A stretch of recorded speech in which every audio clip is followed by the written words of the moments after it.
The 1960s were the golden age of American when Detroit built the fastest, most powerful production cars the world had ever seen. But not every car from that legendary decade lived up to the promise. Today, we're counting down the 12 worst 60s muscle cars of all time. Vehicles that wore performance badges they didn't deserve. Legendary nameplates attached to disappointing powertrain, and cars that looked fast but couldn't back it up when the light turned green. These are the pretenders, the posers, and the profound disappointments from muscle cars' greatest decade. Number 12. The 1966 Oldsmobile Cutlass Base 58. The Oldsmobile Cutlass would become one of the most successful muscle car platforms of the late 60s, spawning legendary variants like the 442 and the Hearst Olds. But in 1966, the base Cutlass with its 330 cubic in V8 represented everything that was wrong with badge engineering and half-hearted performance attempts. This was a car that looked the part, but couldn't deliver when performance mattered. The 330 cubic in V8 produced just 250 horsepower, barely adequate for moving the Cutlass's 3,300 pounds curb weight with any enthusiasm. 1/4 mile times hovered around 16 seconds, making the base Cutlass slower than most contemporary family sedans and embarrassingly slow compared to genuine muscle cars. 0 to 60 acceleration required over 9 seconds. The engine's architecture was typical Oldsmobile, with cast iron construction and conservative design parameters. The compression ratio was modest. The camshaft was ground for low-speeded torque rather than high RPM power, and the carburetor was calibrated for fuel economy and smooth operation rather than maximum performance. The cylinder heads featured small ports and valves that restricted airflow at higher engine speeds, limiting the engine's ability to breathe efficiently under full throttle. The intake manifold was a basic cast iron design that prioritized low-speed torque delivery over maximum horsepower output. The exhaust manifolds were restrictive cast iron units that created significant back pressure, further strangling the engine's performance potential. The ignition system was a conventional point-type distributor that required regular maintenance and provided adequate but unexceptional spark delivery. The valve springs were relatively soft, designed for durability and quiet operation rather than high RPM stability. The connecting rods were cast rather than forged, saving weight and cost, but limiting the engine's ability to withstand sustained high RPM operation. The crankshaft was adequately counterweighted for smooth operation, but wasn't balanced to the precision levels found in true performance engines. The oil pump was a standard volume unit that provided adequate lubrication for normal driving, but could struggle to maintain proper pressure during sustained high-speed operation. The cooling system featured a modest radiator and standard water pump that were sufficient for normal use, but marginal for any kind of performance driving in hot weather. The engine mounts were soft rubber units designed to isolate vibration and provide a quiet, comfortable driving experience rather than the solid connection preferred by performance enthusiasts. The power delivery was smooth but uninspiring, building gradually from idle without any dramatic surge or exciting character. The exhaust note was muted and civilized, filtered through restrictive manifolds and a quiet muffler system. This was a V8 that sounded more like a taxi than a muscle car, producing mechanical hum rather than the thunder enthusiasts expected. The handling was typical mid-60s GM intermediate, which meant soft suspension tuned for ride comfort rather than any kind of sporting behavior. Body roll was excessive in corners. The steering was over-assisted and vague, and the overall chassis behavior was disconnected and imprecise. Inside, the Cutlass featured typical mid-60s Oldsmobile interior design with bench seats, basic instrumentation, and materials that looked and felt economy grade. There was nothing special about the cabin, nothing to suggest this was anything other than a standard intermediate sedan. The exterior styling was handsome and well-proportioned with clean lines and attractive details that made the Cutlass popular with buyers who valued appearance over performance. The problem was that nothing about the styling suggested the car's fundamental lack of capability. Number 11. The 1969 Plymouth Barracuda Base 58. The Plymouth Barracuda entered the pony car wars in 1964, beating the Mustang to market by a few weeks. By 1969, the Barracuda had been restyled into an attractive fastback coupe that looked genuinely sporty and aggressive. But with the base 318 cubic in V8, this fish had no teeth, delivering disappointing performance that couldn't compete with Mustangs, Camaros, or even its own big block siblings. The 318 cubic inch V8 produced 230 horsepower, adequate for moving the Barracuda's 3,200 pounds mass, but not enough to provide any kind of exciting performance. 1/4 mile times hovered around 16.5 seconds, making the base Barracuda slower than most V6-powered cars today. 0 to 60 acceleration required over 8 seconds. Passing maneuvers on 2-lane highways required extensive planning and a long stretch of clear pavement to execute safely. Highway merging demanded patience and careful timing as the 318 struggled to build enough speed to join fast-moving traffic confidently.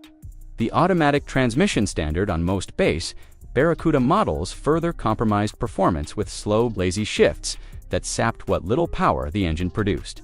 Even with the optional 4-speed manual transmission, the narrow power band meant constant shifting to keep the engine in its limited sweet spot. Fuel economy was the only theoretical benefit of the weak 318, but even that proved disappointing, with most owners reporting figures in the mid-teens. The engine felt perpetually breathless, above 4,000 RPM, producing more noise than actual acceleration as it approached redline. Torque output was equally disappointing at just 340 pound-feet, barely enough to spin the rear tires on dry pavement, even with aggressive clutch dumps.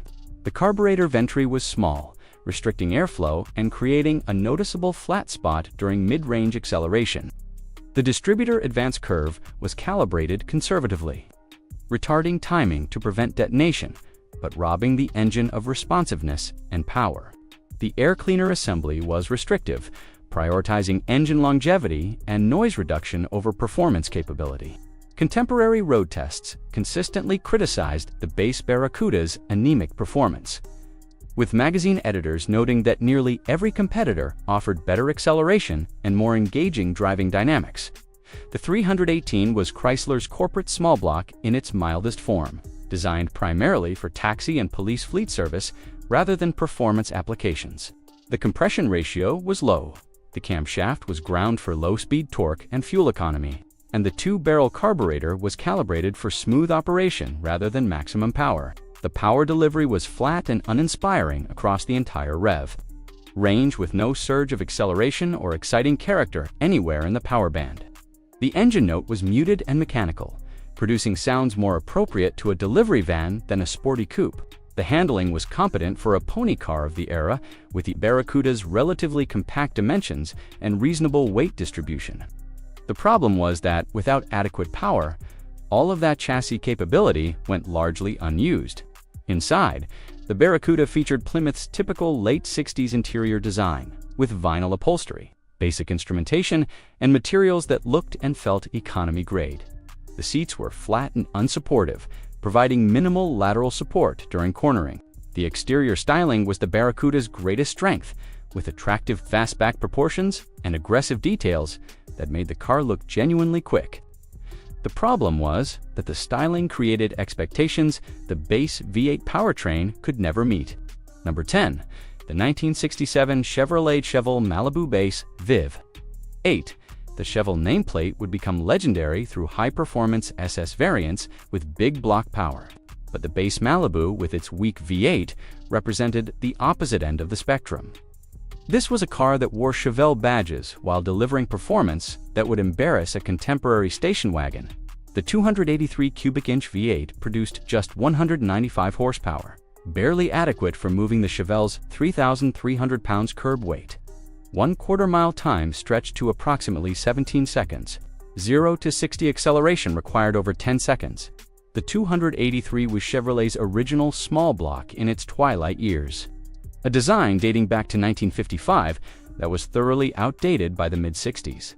The 2-barrel carburetor provided adequate fuel delivery for normal operation, but choked off any attempt at performance. The cylinder heads were ancient castings with small valves and restrictive ports that couldn't flow enough air to support any kind of meaningful power output. The intake manifold was a basic cast iron design that bottlenecked airflow and created uneven fuel distribution across the cylinders. The camshaft was ground with minimal lift and duration, producing a smooth idle and good low-speeded torque, but absolutely no high RPM capability. The compression ratio had been reduced over the years to accommodate lower octane fuel, further sapping what little power the aging design could muster. The exhaust manifolds were log-style cast iron units that created massive back pressure and trapped heat in the engine bay. The ignition system featured a conventional points distributor that required frequent adjustment and provided inconsistent spark timing under load. The valve train used stamped steel rocker arms that flexed under stress and contributed to the engine's inability to rev freely. The pistons were heavy cast aluminum pieces designed for durability rather than performance, increasing reciprocating mass and limiting engine responsiveness. The oil pump was a low-volume design, barely adequate for the engine's needs, leading to marginal oil pressure at idle when the engine was hot. The timing chain was a simple roller design that stretched with age, further degrading performance and creating timing inconsistencies. By 1967, the 283 was living on borrowed time, a relic from the Eisenhower era, trying to compete in the muscle car decade and failing miserably at every measure of performance. The power delivery was smooth, but completely uninspiring, building gradually from idle without any drama or excitement. Under hard acceleration, the 283 would rev willingly but deliver minimal forward progress, creating the impression of an engine working hard while accomplishing little. The handling was typical mid-60s GM, intermediate with soft suspension tuned for ride comfort. Body roll was excessive. The steering was over-assisted and vague, and the overall chassis behavior felt disconnected from driver inputs. Inside, the Chevrolet Malibu featured typical mid-60s Chevrolet interior design with bench seats, basic instrumentation, and materials that looked and felt cheap. The vinyl upholstery was thin and uncomfortable, and the overall ambiance was pure economy car. The exterior styling was handsome and well proportioned, with clean lines that aged well and created an attractive intermediate coupe. The problem with base Malibu models was the complete disconnect between appearance and capability. Number 9. The 1968 Dodge Polar, the Dodge Polaro represented Chrysler's attempt to bring muscle car styling to the full-size segment, creating a vehicle that looked aggressive and purposeful, but was far too heavy and underpowered to deliver any kind of genuine performance. This was a full-size sedan, pretending to be something it wasn't. The 318 cubic in V8 produced 230 horsepower, numbers that sound adequate until you consider the Polar's massive 3,900 pounds curb weight. 1 per mile. Time stretched to approximately 17 seconds. 0 to 60 acceleration required over 11 seconds. Asterisk, the 318 engine was Chrysler's workhorse. Small block design for durability and fuel economy rather than performance. In the massive Polar, it felt perpetually overmatched, constantly working at maximum effort just to move the car's substantial mass at modest speeds. The 2-baro carburetor was calibrated, so lean for fuel economy that the engine stumbled and hesitated during aggressive throttle applications. The camshaft profile was exceptionally mild, with minimal lift and duration that prioritized smooth idle quality over any semblance of performance capability. The cylinder heads featured small ports and valves that created significant restriction, choking airflow and limiting the engine's breathing capacity at any RPM. The intake manifold was a basic cast iron design with runners, sized for a low-at torque rather than high RPM power, further limiting performance potential. The exhaust manifolds were restrictive cast iron logs that trapped heat and created back pressure, robbing the engine of what little power it could produce. The compression ratio was a modest 8.6621, low enough to run on regular fuel, but inadequate for generating meaningful cylinder pressure and power output. The distributor advance curve was calibrated conservatively, retarding timing excessively to prevent detonation but sacrificing throttle response and acceleration. The oil pan was shallow and held minimal capacity, leading to marginal oil pressure during sustained operation and inadequate cooling for the oil itself. The water pump was a standard flow unit that struggled to maintain optimal operating temperatures during hot weather or sustained highway driving. The engine mounts were soft rubber pieces designed to isolate vibration, but they allowed excessive engine movement under hard acceleration, creating a sensation of the entire powertrain shifting and twisting. The 318 could run forever in taxi service, logging hundreds of thousands of miles with minimal maintenance. But asking it to move a 4,000-pound personal luxury coupe with any enthusiasm was simply beyond its capabilities. The power delivery was smooth but completely inadequate, with the engine building torque gradually from idle but never producing enough thrust to overcome the Polaris's weight. Under hard acceleration, the 318 would strain audibly while the Polar lumbered forward with all the urgency of a loaded delivery truck. The handling was exactly what you'd expect from a full-size Chrysler product, which meant soft suspension tuned exclusively for ride comfort. Body roll was massive. The steering was over-assisted to the point of being completely numb, and the overall chassis behavior was wallowy and disconnected. Inside, the Polar featured typical late 60s Chrysler interior design with bench seats, basic instrumentation, and materials appropriate for a fleet vehicle. The overall ambience was pure taxicab despite whatever sporting exterior details Dodge had applied. The exterior styling attempted to evoke muscle car aggression with bold graphics, simulated hood scoops, and aggressive front-end treatment. The problem was that nothing could disguise the Polaris's fundamental nature as a full-size family sedan. Number 8. The 1965 Mercury Comet Base. 58. Mercury positioned the Comet as a sporty compact that could compete with Mustangs and Barracudas, creating advertising campaigns that emphasized performance and youth appeal. The reality of the base V8 Comet was far more disappointing, delivering performance barely adequate for a family sedan. The 289 cubic inch V8 produced just 200 horsepower, adequate for moving the Comet's modest 2,800 pounds curb weight, but not enough to provide any kind of exciting performance. 1/4 mile times hovered around 16.5 seconds. 0 to 60 acceleration required over 9 seconds.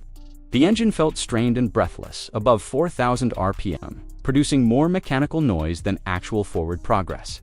Passing slower traffic required dropping down to gears and waiting for the 289 to build momentum over an extended distance. Contemporary magazine tests consistently noted that the base Comet felt slower than its specifications, suggested with tepid acceleration that failed to generate any driving excitement whatsoever.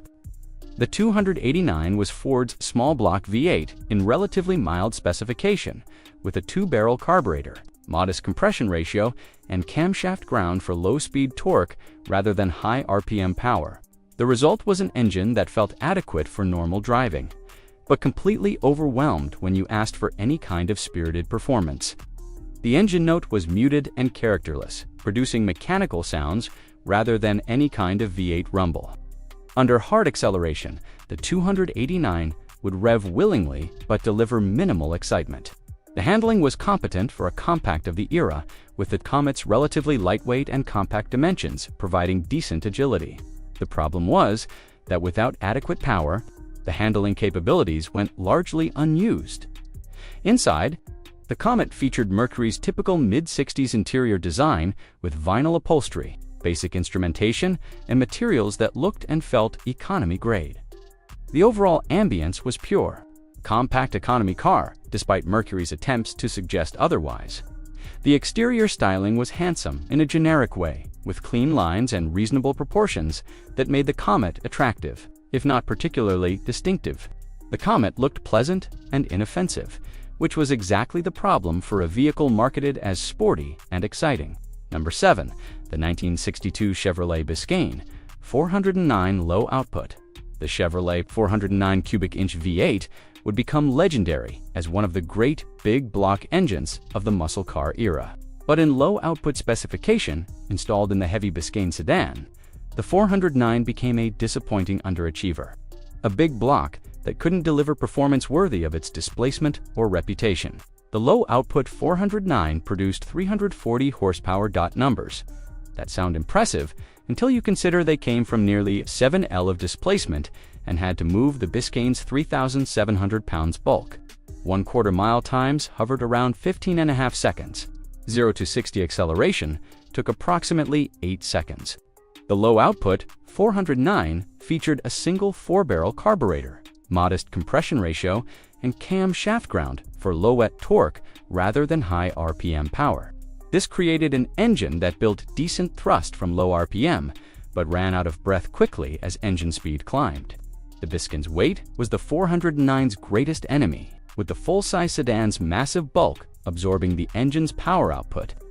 The car lumbered off the line with decent initial thrust, but couldn't sustain acceleration the way lighter vehicles could. The handling was typical full-size Chevrolet, which meant soft suspension tuned exclusively for ride comfort and isolation. Body roll was massive, 600 pounds bulk. The Marlin's weight was a significant problem, with AMC's platform being heavier than comparable offerings from the Big Three. The fastback body style added structural reinforcement that increased weight further while providing questionable aerodynamic benefits. The handling was terrible even by mid-60s. Standards with soft suspension that allowed massive body roll and created Snort's unpredictable behavior at the limit. The steering was vague and imprecise, with significant play before the wheels would respond to inputs. Inside, the Marlin featured AMC's typical mid-60s interior design with vinyl upholstery, basic instrumentation, and materials that looked and felt cheap. The fastback roofline created a claustrophobic cabin with limited headroom and poor visibility. The exterior styling was the Marlin's greatest liability, with proportions that looked wrong from every angle. The fastback roofline was grafted onto a body that was fundamentally designed as a conventional sedan, creating visual discontinuity and awkward lines. Number 2. The 1964 Pontiac Tempest. Lemon's base F Pontiac's Tempest platform spawned one of the greatest muscle cars ever created. When John DeLorean and his team stuffed a 389 cubic in V8 into the intermediate body and created the GTO, but the base Tempest Lemans, with its 326 cubic in V8, represented the opposite end of the spectrum. The 326 cubic in V8 produced 250 horsepower, numbers that sound adequate but translated into disappointing real-world performance. 1/4 mile times hovered around 16 seconds. 0 to 60 acceleration required over 9 seconds. The 326 was Pontiac's small displacement V8, designed to provide V8 smoothness and sound without the cost, weight, or insurance implications of larger engines. The 2-barrel carburetor, modest compression ratio, and conservative camshaft timing created an engine that felt adequate for normal driving, but completely overwhelmed when you asked for any spirited performance. The power delivery was smooth, but completely lacking in the excitement that characterized Pontiac's larger engines. The 326 built torque gradually from idle, providing adequate low-speed flexibility, but never producing the surge of acceleration that made driving exciting. Number. The 1962 Dodge Dart 413. The top spot is the 1962 Dodge Dart 413. And that placement reflects this car's status as perhaps the most disappointing muscle car experiment of the entire decade. On paper, the Dart 413 should have been a winner. A relatively compact body stuffed with a massive big block engine. In reality, it became a cautionary tale about what happens when you prioritize engine size over proper engineering development. The 413 cubic in V8 produced 410 horsepower. Genuinely impressive numbers for 1,962.14 mile. Times hovered around 15.5 seconds. Respectable for the era, but disappointing given the massive engine. 0 to 60 acceleration, approximate 7 seconds. Thank you so much for watching all the way to the end. If you enjoyed this deep dive, please smash that like button, share your thoughts in the comments below, and don't forget to subscribe and turn on notifications so you'll never miss a future update. We've got a lot more exciting tech stories coming your way. Until next time, stay curious, stay inspired, and we'll see you in the next video. Goodbye.